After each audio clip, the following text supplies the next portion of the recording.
Hi, my name is Katie Souza. I'm with Expected Ministries, and we're on part 2 of our new mini-series, Demonic Kings Who Hinder Healing. If you didn't see part 1, go back because you need to watch it all so you can have a complete understanding of this biblical truth.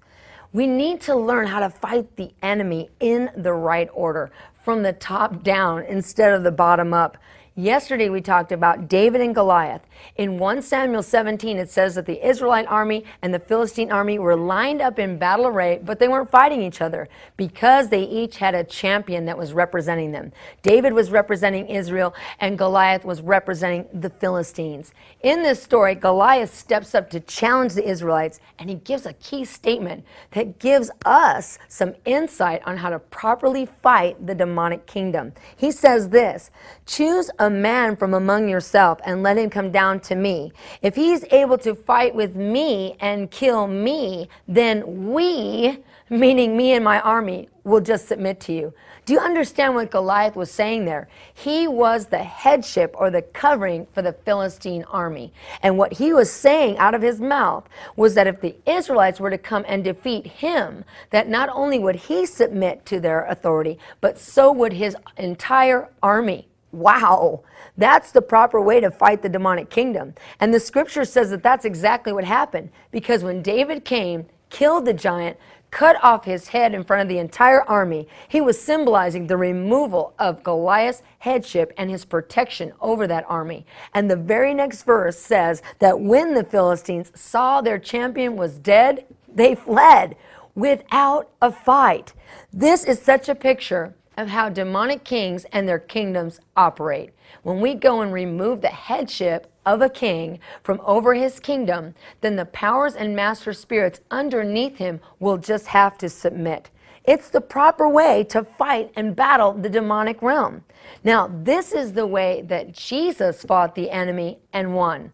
First, I want to establish something. Jesus came to earth as a man. In Philippians 2, it says that Jesus shed his divinity, came to earth as a man. Bill Johnson says that Jesus came to earth like us to prove that men could do all kinds of amazing things if they're in right relationship with God. Jesus got tired like a man. He got hungry like a man. He said twice in John 5, "I can do nothing from myself, but only as I'm led by God."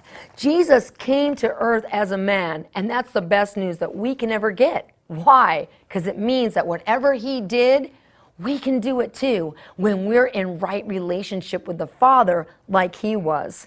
Now, in Colossians 2, it says that Jesus made a public spectacle of the enemy at the cross. It was at the cross that Jesus brought the hammer down, and he totally defeated Satan and the entire demonic realm. And he also won the right for us to do the same. But here's my question to you. It was before the cross that Jesus, as a man, had total dominion over the enemy. How did he do it? He did it just like David and Goliath. Jesus knew the proper order in which the demonic kingdom operated. He knew that you had to start from the top and work your way down in order to have the total victory. Where does it say that?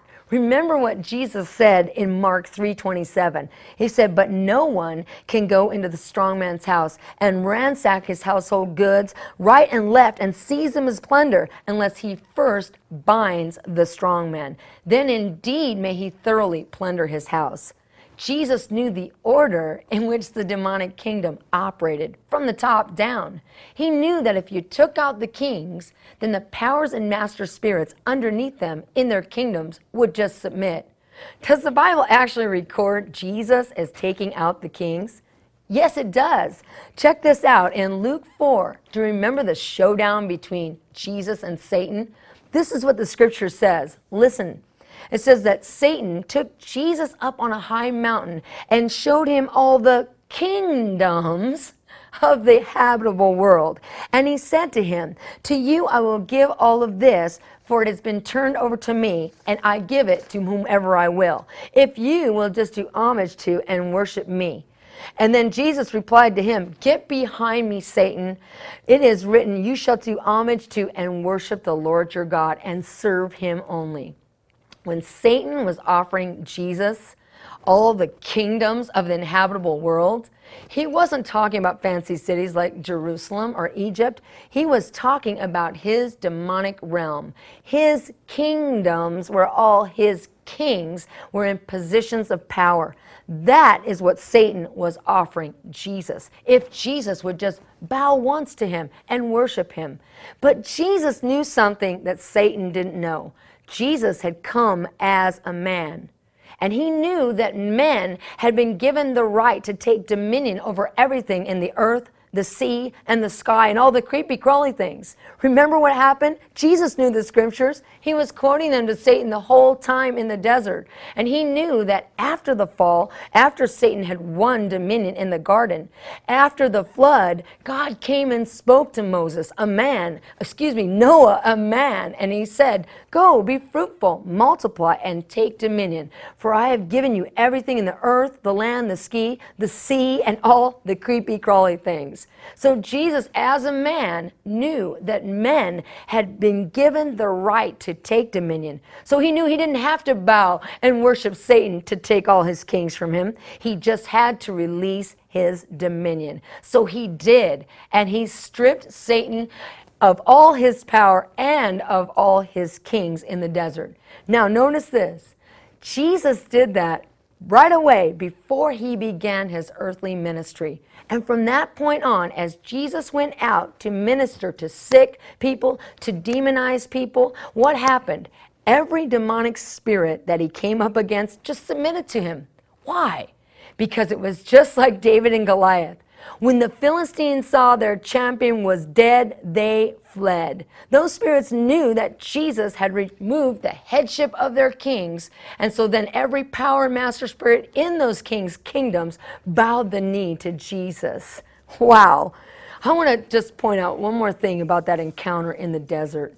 Do you notice something about that? Satan kept on saying to Jesus, "If you really are the Son of Man, do this. Turn this stone into bread. If you really are the Son of Man, do that. Jump down from the temple." Why do you think Satan kept on saying that to Jesus? Because he didn't recognize him. He didn't think that God would ever send his precious Son as a lowly human being. I mean, after all, human beings were whom Satan tormented and harassed. But see, God knew exactly what he was doing. He knew that Jesus had to come as a man to show us that whatever he did, we could do too.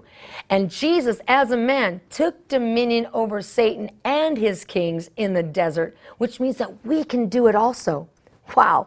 Make sure that you tune in tomorrow, because tomorrow I'm going to start to tell you how to battle and position yourself to defeat demonic kings.